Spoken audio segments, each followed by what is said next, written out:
اللہ نے کوئی بیماری ایسی نہیں اتاری جس کے لیے شفا نہ اتاری ہو. ہر بیماری کا علاج موجود ہے. یہ الگ بات ہے کہ ہمیں پتہ نہ ہو یا کسی ڈاکٹر کو پتہ نہ ہو. اور نازل کرنے کا کیا مطلب ہے؟ بیماری آتی ہے تقدیر سے، تو بیماری اور شفا دونوں ہی تقدیر کا حصہ ہے. یعنی اگر بیماری تقدیر کا حصہ ہے تو شفا بھی تقدیر سے ہوتی ہے. اور جب کوئی دوا بیماری کے مطابق ہوتی ہے تو اللہ کے اذن سے شفا ہو جاتی ہے، لیکن بڑھاپے اور موت کا کوئی علاج نہیں ہے.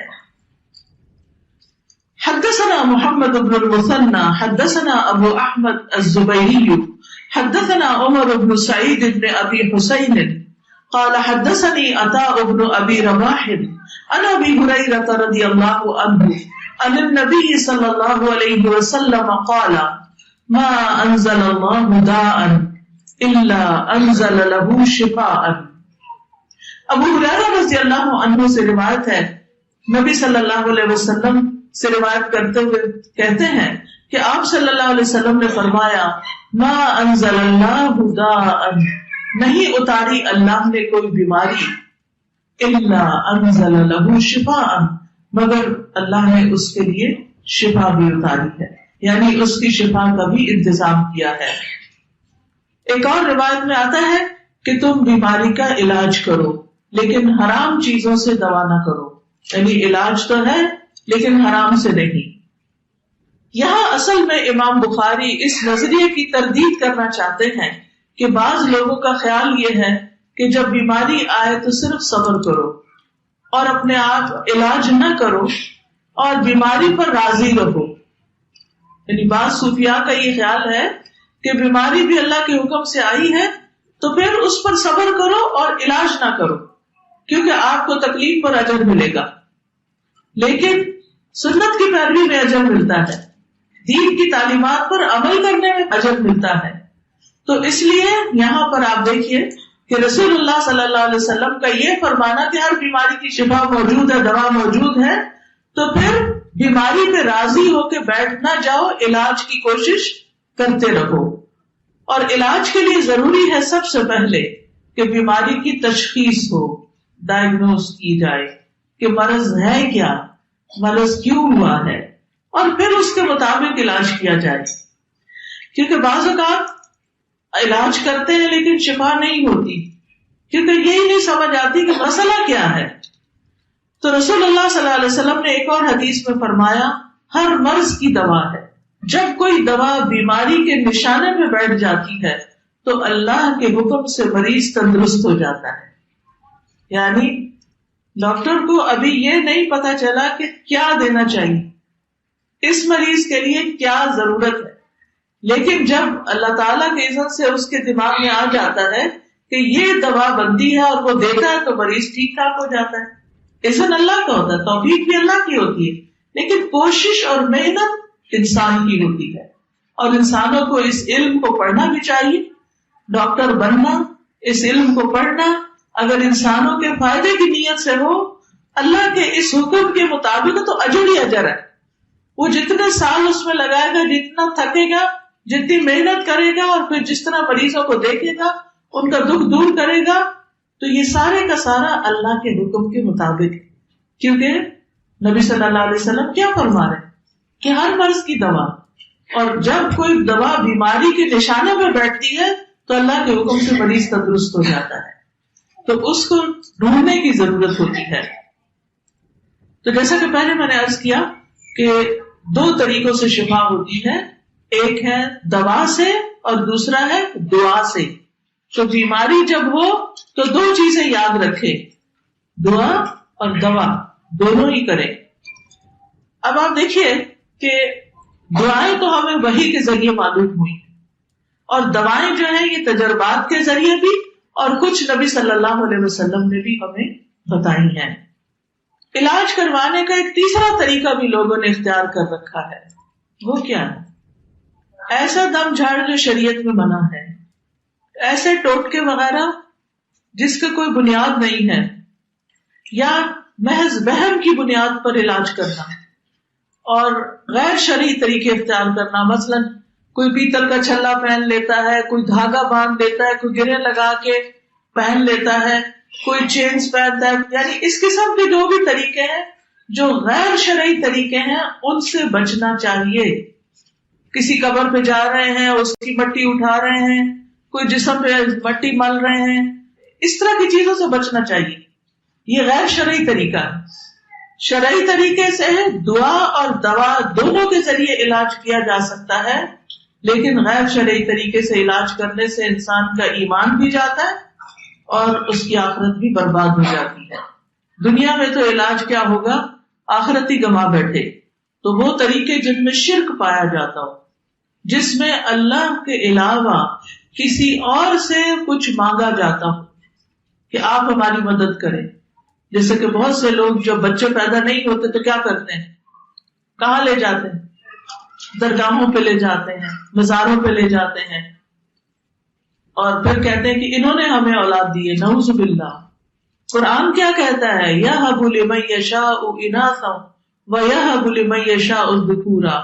جس کے لیے چاہتا ہے لڑکیاں دیتا ہے، جس کے لیے چاہتا ہے لڑکے دیتا ہے، اور جس کو چاہتا ہے بانٹ کر دیتا ہے، جس کو چاہتا ہے ملا کے دیتا ہے، دونوں دیتا ہے، اور جس کو چاہتا ہے بانٹ کر دیتا نہیں دیتا. یہ اس کی تقسیم ہے، یہ اس کی مرضی ہے، یہ اس کا فیصلہ ہے. لیکن اگر اللہ نے نہیں لکھا تو کسی دربار پہ جانے، کسی درگاہ پہ جانے سے اولاد نہیں ہوگی. اس سے بچنا چاہیے. پھر اس حدیث میں آپ دیکھیے کہ ما انزل اللہ داء، نہیں اتاری اللہ نے کوئی بھی بیماری. یہ حسی بیماری بھی ہو سکتی ہے، جسمانی بیماری بھی ہو سکتی ہے، اور روحانی بیماری بھی ہو سکتی ہے. یعنی کوئی نظر ہو سکتی ہے، کوئی جادو ہو سکتا ہے، کوئی مینٹل النس ہو سکتی ہے، کوئی ڈپریشن ہو سکتا ہے، انسان کو پریشان کرنے والی کوئی بھی چیز ہو سکتی ہے کہ جس کو النس کہیں گے. تو یہ ساری اللہ کے اذن یا تقدیر کا حصہ ہوتی ہے، اور ہر چیز کے پیچھے کوئی حکمت ہوتی ہے، کوئی وجہ ہوتی ہے. یعنی اللہ سبحانہ وتعالیٰ کے اذن سے جب کوئی بیمار ہوتا ہے تو یہ نہیں کہ اللہ تعالیٰ اس پہ کوئی ظلم کرتا ہے. وہ اس لیے ہوتا ہے کہ اللہ تعالیٰ بعض اوقات اس بندے کو گناہوں سے پاک کرنا چاہتا ہے. بعض اوقات اس کے ذریعے سے اس کی آخرت کے درجات بلند کرتا ہے. کئی دفعہ ایسا بھی ہوتا ہے کہ انسان کا جو درجہ اللہ کے ہاں لکھا ہوا ہے وہ اپنے اعمال کی وجہ سے اس درجے تک نہیں پہنچتا، تو اللہ تعالیٰ اس پر کوئی آزمائش نہیں دیتے. کبھی ایسا ہوتا ہے کسی کو کوئی فریکچر ہو جاتا ہے، کسی کو کوئی ایسی بیماری اچانک آ جاتی ہے، اور وہ پھر اس میں صبر کرتا ہے تو وہ فوراً ایک دم اس کا گریڈ بہت اونچا چلا جاتا ہے جو عبادت سے حاصل ہونے والا نہیں تھا. بعض اوقات انسان جب بیمار ہوتا ہے تو وہ اپنے بارے میں زیادہ سوچتا ہے کہ میں نے کیا کیا گناہ کیے، میری کیا کیا غلطیاں ہیں. جب انسان صحت مند، انرجیٹک، طاقتور ہوتا ہے تو اس وقت کیا کرتا ہے، بھاگا دوڑا پھرتا ہے، ادھر جاؤ ادھر جاؤ، اس سے گپ شپ، ہنسی کھیل مذاق، کھانا پینا. اس کو اللہ کی یاد کم آتی ہے. لیکن جب انسان بیمار ہو کے بستر پر پڑ جاتا ہے تو پھر اللہ کی یاد بہت آتی، پھر توبہ استغفار بھی بہت ہوتی، پھر دعائیں بھی بہت ہوتی. تو یہ سب چیزیں اس کے درجے بلند کرنے کا ذریعہ بن جاتی ہیں. پھر آپ دیکھیے کہ جس طرح بیماریاں دو طرح کی ہیں، علاج بھی دو طرح کے ہیں. جیسے شروع سے میں عرض کر رہی ہوں آپ کو، قرآن شفا ہے. قرآن مجید میں اللہ تعالیٰ فرماتے ہیں، یا ایھا الناس قد جاءتکم موعظۃ من ربکم وشفاء لما فی الصدور وہدی ورحمۃ للمؤمنین. اے لوگو، بے شک تمہارے پاس تمہارے رب کی طرف سے عظیم نصیحت اور اس کے لیے سراسر شفا جو سینوں میں ہے. دل کی بیماریوں کے لیے خاص طور پر قرآن شفا ہے، اور ایمان لانے والوں کے لیے سراسر ہدایت اور رحمت آئی ہے. تو اس لیے انسان کو قرآن سے علاج کرنا چاہیے. اور پھر اس میں یہ یاد رکھیے کہ تجربہ نہیں کرنا چاہیے کہ چلو ذرا کر کے دیکھتے ہیں ہوتا کہ نہیں علاج، بلکہ پورے یقین کے ساتھ علاج کرنا چاہیے. کیونکہ اللہ تعالیٰ نے ہر بیماری کا علاج پیدا کیا ہے، اس لیے علاج کرنا چاہیے. مسند احمد کی روایت میں آتا ہے، حیث خلق الداء خلق الدواء فتداؤ. جیسے اس نے دوا پیدا کی بیماری، ایسے ہی دوا بھی پیدا کی، دونوں اللہ کی کریشن ہے. فتداووا، تو تم کیا کرو؟ دوا کرو. دوا کرنے کا حکم دیا گیا ہے. اسامہ بن شریک کہتے ہیں میں نبی صلی اللہ علیہ وسلم کی خدمت میں پہنچا تو میں نے دیکھا کہ آپ کے صحابہ آپ کی مجلس میں ایسے بیٹھے ہوئے تھے گویا ان کے سروں پر پرندے بیٹھے ہیں، یعنی بہت ادب سے اور سکون سے بیٹھے ہوئے تھے. چنانچہ میں نے سلام کیا اور میں بیٹھ گیا. ادھر ادھر سے بدوی لوگ آئے، آرابی. انہوں نے پوچھا اے اللہ کے رسول صلی اللہ علیہ وسلم کیا ہم علاج کر لیا کریں؟ ہمیں اجازت ہے ہم علاج کریں؟ آپ نے فرمایا دوا استعمال کیا کرو. بلا شبہ اللہ نے کوئی بیماری ایسی پیدا نہیں کی مگر یہ کہ اس کی دوا پیدا کی ہے، سوائے ایک بیماری کے بڑھاپے کی، اس کی دوا نہیں ہے کوئی. پھر اسی طرح دوا سے شفا اللہ کے اذن سے ہوتی ہے، یہ بھی یاد رکھنا چاہیے. شفا ڈاکٹر کے ہاتھ میں نہیں ہوتی، اللہ کے ہاتھ میں ہوتی، اللہ کے اذن سے شفا ہوتی ہے. علاج کروانا اللہ کے حکم میں سے ہے. تو علاج کروانے کے کچھ اصول ہیں، یہ بھی یاد رکھیے. نمبر 1، اللہ کو شافی ماننا کہ اللہ ہی شافی. اللہم انت الشافی لا شفاء الا شفاؤک. ابراہیم علیہ السلام نے کہا تھا وَإِذَا مَرِضْتُ فَهُوَ يَشْفِينِ، جب میں بیمار ہوتا ہوں تو وہ مجھے شفا دیتا ہے، اور شفا اللہ کے ہاتھ میں ہے. نبی صلی اللہ علیہ وسلم جب دم کیا کرتے تھے تو یہ دعا پڑھتے تھے امسح البأس رب الناس بیدک الشفاء لا یکشف الکرب الا انت. اے لوگوں کے رب تکلیف دور کر دے، شفا تو تیرے ہی ہاتھ میں ہے، تیرے سوا درد کو کوئی دور کرنے والا نہیں، یعنی اس تکلیف کو دور کرنے والا اور کوئی نہیں. پھر اسی طرح حدیث میں آتا ہے کہ طبیب تو اللہ ہی ہے، یعنی اللہ تعالیٰ کا ایک نام الشافی ہے اور ایک الطبیب بھی ہے. ابو رمزہ کہتے ہیں میرے والد نے رسول اللہ صلی اللہ علیہ وسلم سے عرض کیا مجھے آپ اپنی وہ چیز دکھائیں جو آپ کی پشت پر ہے، یعنی مہر نبوت جو تھی، کیونکہ میں طبیب ہوں. آپ نے فرمایا طبیب تو اللہ ہے بلکہ تو رفیق ہے، یعنی مریض کو تسکین اور دلاسا دیتا ہے. اس بیماری کا طبیب تو وہی ہے جس نے اس کو پیدا کیا ہے. تو اصل طبیب اور علاج کون کرتا ہے؟ اللہ ہی کرتا ہے. اللہ ہی بندوں سے تکلیفوں کو دور کرتا ہے. ایوب علیہ السلام کی بیماری کس نے دور کی تھی؟ اللہ سبحانہ وتعالیٰ نے. وَأَيُّوبَ إِذْ نَادَىٰ رَبَّهُ أَنِّي مَسَّنِيَ الضُّرُّ وَأَنْتَ أَرْحَمُ الرَّاحِمِينَ. اور ایوب علیہ السلام جب اس نے اپنے رب کو پکارا کہ بے شک مجھے تکلیف پہنچی ہے اور تو رحم کرنے والوں میں سب سے بڑھ کر رحم کرنے والا ہے، تو ہم نے اس کی دعا قبول کر لی. کیا دعا کی تھی انہوں نے؟ انی مسنی الضر وانت ارحم الراحمین. تو اللہ تعالیٰ نے ان کی دعا قبول کر لی، بس اس کی جو بھی تکلیف تھی دور کر دی، اور اس کے گھر والے اور ان کے ساتھ اس کی مثل اور عطا کر دیے اپنے پاس سے رحمت کے لیے، اور ان لوگوں کے لیے یاد دہانی جو عبادت کرنے والے ہیں. تو اللہ سبحانہ تعالیٰ جب انسان مصیبت کے وقت اس کو پکارتا ہے تو اللہ تعالیٰ بندوں سے مصیبت دور کر دیتا ہے. تو سب سے پہلے علاج کرواتے وقت دل میں کیا پکا یقین رکھنا ہے؟ شفا اللہ دیتا ہے. ڈاکٹر ایک وسیلہ ہے، ایک ذریعہ ہے، اس کو بھی یہ توفیق، یہ دماغ، یہ محنت، یہ سب کچھ، یہ سمجھ اللہ نے دی ہے. تو اللہ کے اذن سے شفا ہوگی. دوسری چیز کتاب اللہ سے علاج کرنا. ہم بعض اوقات صرف دوائیوں پر ڈیپینڈ کرتے ہیں جبکہ اللہ کی کتاب سے بھی شفا حاصل ہو سکتی ہے.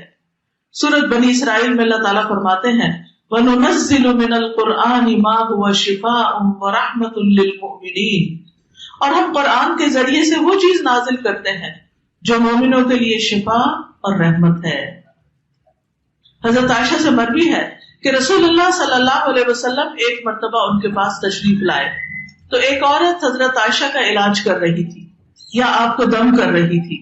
تو آپ نے فرمایا عالجیہا بکتاب اللہ، اس کا علاج کتاب اللہ کے ساتھ کرو، یعنی اللہ کی کتاب میں سے کچھ پڑھ کر اس کو دم کرو جس سے اس کا علاج ہو. اللہ کی کتاب میں وہ کون سا حصہ ہے جس کا نام ہی الشفا؟ ماشاء اللہ، سورۃ الفاتحہ. سورۃ الفاتحہ سے علاج کیا جانا چاہیے، کیونکہ ایک سفر میں صحابہ کرام نے ایک شخص جس کو بچھو نے کاٹ لیا تھا اس پر سورۃ الفاتحہ پڑھ کر دم کیا تو وہ درست ہو گیا. پھر سورۃ البقرہ سے علاج جیسے جادو وغیرہ کا، نظر کا، رسول اللہ صلی اللہ علیہ وسلم نے فرمایا سورۃ البقرہ پڑھا کرو کیونکہ اس کا پڑھنا باعث برکت ہے اور اس کو چھوڑ دینا باعث حسرت ہے. اس کے پڑھنے والے پر جادوگر قدرت نہیں پا سکتے. پھر معوذتین سے علاج، رسول اللہ صلی اللہ علیہ وسلم جنوں اور انسانوں کی بری نظر سے پناہ مانگا کرتے تھے یہاں تک کہ معوذتین نازل ہو گئی. جب یہ صورتیں نازل ہو گئی تو آپ نے ان کو لازم پکڑ لیا اور ان کے سوا دوسروں کو چھوڑ دیا. تو قرآن کے یہ حصے خاص طور پر. پھر اسی طرح آپ نے دیکھی ہوگی کتاب منزل یا رقیہ جس کو بولتے ہیں، ان آیات میں بھی اس طرح کے معنی پائے جاتے ہیں کہ بیماری میں ان کو بھی پڑھا جا سکتا ہے. پھر سنت سے علاج، قرآن سے علاج اور سنت سے علاج. انبیاء علیہ السلام کو قلبی اور روحانی ادویات دی گئی ہیں.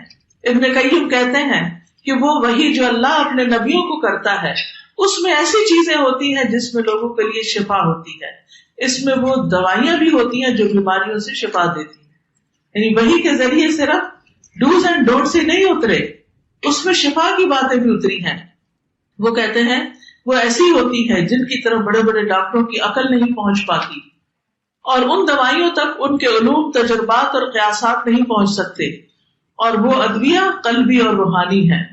مثلا تھکاوٹ کے علاج کے لیے نبی صلی اللہ علیہ وسلم نے کیا نسخہ بتایا؟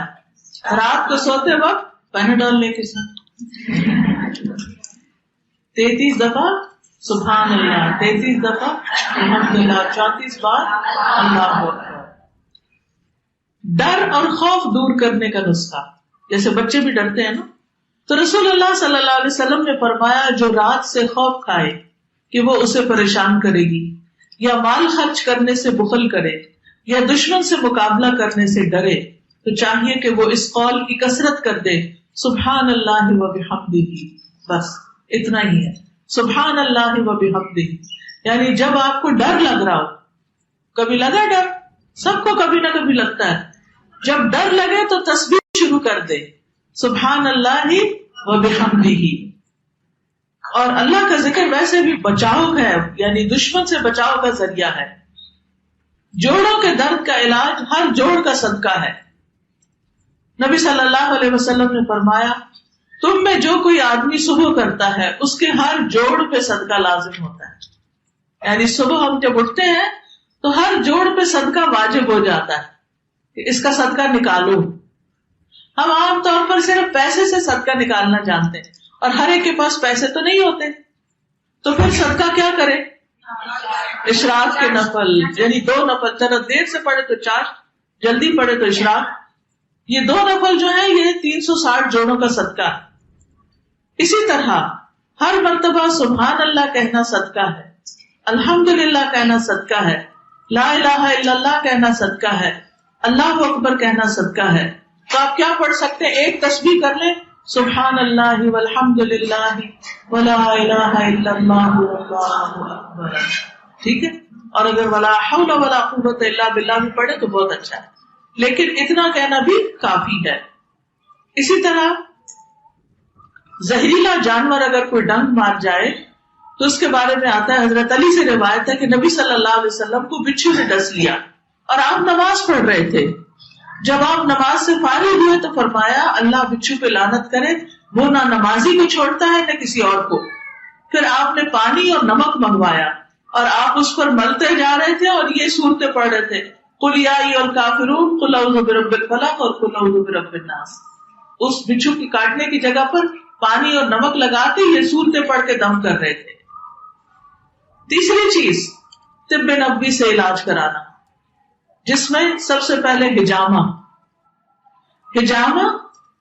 نبی صلی اللہ علیہ وسلم نے فرمایا اگر تمہاری دواؤں میں کسی میں بھلائی ہے تو پچنا لگوانے میں، حجامہ کرانے میں، یا شہد پینے میں، یا آگ سے داغنے میں ہے. اور اگر وہ مرض کے مطابق ہو، یعنی اگر وہ مرض کے مطابق ہو، حجامہ ایسا کیا کہ بیماری کے مطابق ہے پھر علاج فائدہ دے گا. اور میں آگ سے داغنے کو پسند نہیں کرتا. پھر اسی طرح سنن ابی داؤد کی روایت ہے، جس نے چاند کی 17، 19 اور 21 تاریخوں کو حجامہ کرایا اسے ہر بیماری سے شفا ہو جائے گی۔ پھر کلونجی کے دانوں میں موت کے علاوہ ہر بیماری سے شفا ہے۔ کلونجی کے تیل پر شرعی دم کر کے اس کو رکھ لیں اور جہاں کہیں تکلیف ہو اس کے اوپر لگائیں اور کھلائیں بھی۔ اس دفعہ میں نے تجربہ کیا، میں کراچی گئی تو جاتے ہی مجھے رستے میں جیسے ایئرپورٹ سے نکلتے ہی آگے گئی تو مجھے تھوڑا فلو ہو گیا، اور میرا جب ایک دفعہ فلو ہوتا ہے تو بہت ٹائم لیتا ہے اور بہت زیادہ ایک طرح سے مشکل میں ڈال دیتا ہے۔ تو اللہ نے دل میں ڈالا، میں نے شہد میں کلونجی کا تیل ملایا، مکس کیا اور اس کو تھوڑا تھوڑا لینا شروع کر دیا۔ الحمدللہ تیسرے دن مجھے اللہ نے آرام دے دیا، اور اس کے دوران پڑھاتی بھی رہی، سب کام کرتی رہی، ورنہ میری بیماری میں تو مجھے لازماً لیٹنا پڑتا اور بہت تکلیف ہوتی، لیکن اللہ نے دل میں ڈالا، کیونکہ جب میں وہاں پہنچی تو انہوں نے میرے لیے بالکل فریش کلونجی کا آئل نکلوا کے رکھا ہوا تھا کمرے میں، تو اس میں میری نظر پڑی اور شہد بھی رکھا ہوا تھا، تو ان کو دونوں کو ملایا اور اس سے علاج شروع کر دیا۔ الحمدللہ کوئی دوا نہیں لینی پڑی، کچھ نہیں، اللہ نے اسی سے شفا دی، کیونکہ شہد میں بھی شفا ہے، کلونجی میں بھی، اور دونوں کو اگر آپ ملا لیں تو پھر نور نلا نور۔ شہد کے بارے میں قرآن مجید میں آتا ہے فیہ شفاء للناس، کہ جس میں لوگوں کے لیے شفا ہے۔ رسول اللہ صلی اللہ علیہ وسلم نے فرمایا شفا 3 چیزوں میں ہے، پچھنے لگوانے میں، شہد پینے میں اور آگ سے داغ لگانے میں، اور میں اپنی امت کو آگ سے داغ لگانے میں منع کرتا ہوں۔ پھر آب زمزم، زمزم کا پانی اس مقصد کے لیے ہے جس کے لیے وہ پیا جائے، یعنی جس نیت سے آپ اس کو پیئیں گے اس میں انشاءاللہ آپ کو فائدہ دے گا۔ آپ صلی اللہ علیہ وسلم نے فرمایا اس زمین پر، اس پلانٹ پر سب سے بہترین پانی زمزم کا پانی ہے، یہ بھوکے کے لیے کھانا اور بیماری سے شفا ہے۔ پھر پانی سے علاج، آپ صلی اللہ علیہ وسلم کو جب بخار ہوا تھا تو آپ نے لوگوں کو کیا حکم دیا تھا کہ پانی کا ٹب بھرے اور آپ کے اوپر پھر پانی ڈالا جائے۔ نبی صلی اللہ علیہ وسلم نے فرمایا جب کسی کو بخار ہو جائے تو 3 رات سحری کے وقت اس پر ٹھنڈا پانی بہایا جائے۔ سردیوں میں obviously نہیں، لیکن یہ کہ گرمیوں میں، ٹھنڈے سے مراد اس زمانے میں فریج نہیں تھے اور نہ فریزر تھے، اس سے مراد یہ ہے کہ جیسے رات کا پانی ہوتا ہے ٹھنڈا۔ پھر زیتون کا تیل، زیتون کا تیل بھی بہت فائدے کی چیز ہے۔ نبی صلی اللہ علیہ وسلم نے فرمایا زیتون کھاؤ اور اس کو لگاؤ، بے شک یہ مبارک درخت سے ہے، یعنی زیتون پی بھی سکتے ہیں، خصوصاً جن کو ڈرائی کاف ہوتی ہے، اگر تھوڑا سا صبح نہار میں زیتون کے تیل کی چمچی چائے والی اگر پی لے تو الحمدللہ گلے کو سکون بھی ملتا ہے اور خشکی بھی دور ہو جاتی ہے، کھانسی کو بہت فائدہ دیتا ہے۔ پھر بیری کے پتوں سے علاج، خاص طور پر اگر نظر لگ جائے یا ویسے ہی بیماری ہو کوئی، تو بیری کے 7 پتے لے کر تازہ فریش، آپ کے شہر میں بیری ہوتی ہے؟ ہاں، ایک ہوتا ہے بیر نہیں، بیری، جو چھوٹے بیر ہوتے ہیں نا، اس کے پتے کم از کم 7 پتے لے لیں، اگر زیادہ بھی لے لیں کوئی حرج نہیں، لیکن کم سے کم 7 پتے ہونے چاہیے اس کے۔ ان کو آپ کوٹ لیں یا پیس لیں، آپ یہ بھی کر سکتے ہیں کہ پلاسٹک کا وہ ہوتا ہے نا لفافہ، اس کے اندر رکھ کے اس کو ڈبل کر کے اس کے اوپر سل کا بٹا جو ہوتا ہے یا کوئی بھی ایسی چیز، اس سے آپ مارتے جائیں تو وہ سارا کرش ہو جاتا ہے۔ اصل میں اس کو کرش کرنا ہوتا ہے پتوں کو، پھر اس کو پانی میں ملا دیں۔ آپ اس کا جوشاندہ بھی بنا سکتے ہیں، ابال بھی سکتے ہیں، اس سے سارا رس نکل آتا ہے، اور اگر نہیں ابالنا چاہتے تو بھی وہ پانی کے اندر ایسے ہی ہے جیسے آپ لیمو پانی بناتے ہیں نا، تو کچھ لوگ اس میں منٹ پودینہ ڈال دیتے ہیں، تو اسی طرح وہ کچھ اور نہیں ڈالنا، خالی پانی کے اندر پتے کوٹ کے وہ ڈال دینے، اور پھر اس کے بعد اس پر آیت الکرسی، سورۃ الفاتحہ، تینوں کل یہ پڑھیں، یعنی سورۃ فاتحہ سے شروع کر لیں، آیت الکرسی پڑھیں اور تینوں کل پڑھ لیں، بس اتنا بھی کافی ہے۔ اور اگر لمبا رقیہ پڑھنا چاہیں تو وہ بھی پڑھ سکتے ہیں، وہ اونچی آواز میں پڑھ کے اس پر دم کر لیں، اسی پانی میں سے 3 گھونٹ پی لیں، 3 سانس جیسے ہوتا ہے نا، پیتے ایک دفعہ، پیتے دوسری دفعہ، تیسری دفعہ، صرف نہیں، پیٹ بھر کے پی لیں آپ بے شک۔ اور یہ بھی ہو سکتا ہے کہ وہ پتے چھوٹے چھوٹے گلے میں آئے تو آپ اس کو چھان کر بھی پی سکتے ہیں۔ اور باقی جو پانی ہے اس کو زیادہ بالٹی میں ملا کر غسل کر لیں، یعنی نہانے میں اس کو استعمال کر لیں. آپ یہ بھی کر سکتے ہیں کہ جب نہا چکے تو آخر میں سارے جسم کو اس پانی سے دھو لیں. تو یہ بھی جس بیماری کے ختم ہونے کی نیت سے آپ کریں گے، ہر ایک کی بیماری الگ ہوتی ہے نا، تو یہ صرف کسی ایک خاص بیماری کے لیے نہیں، کسی بھی بیماری کے لیے فائدہ مند ہے. اور یہ ان لوگوں کے لیے بھی فائدہ مند ہے جن کو جادو کی وجہ سے، جن ہسبینڈ وائف کے بیچ میں تعلقات ٹھیک نہ ہو اور ان کو مشکل پیش آ رہی ہو. کوئی بات نہیں، کچھ نہیں ہوتا، کیونکہ وہ تو یعنی قرآن تو بیچ میں نہیں آیا نا، وہ تو اس کا اثر آیا. پھر اسی طرح جنگلی بکری کے گوشت سے علاج، پھر عود ہندی سے، پھر تلبینہ، مہندی. نبی صلی اللہ علیہ وسلم کو اگر کہیں زخم ہوتا یا کانٹا چبھ جاتا تو آپ زخم والی جگہ پر مہندی لگا لیتے تھے، تو اس سے وہ اس کو صاف کر دیتی. لیکن ممنوع ہے کچھ علاج، جیسے شرکیہ دم، شرکیہ چیزیں. پھر اسی طرح حرام ادویات، حرام میں شفا نہیں، حرام بذات خود بیماری کا باعث ہوتا ہے.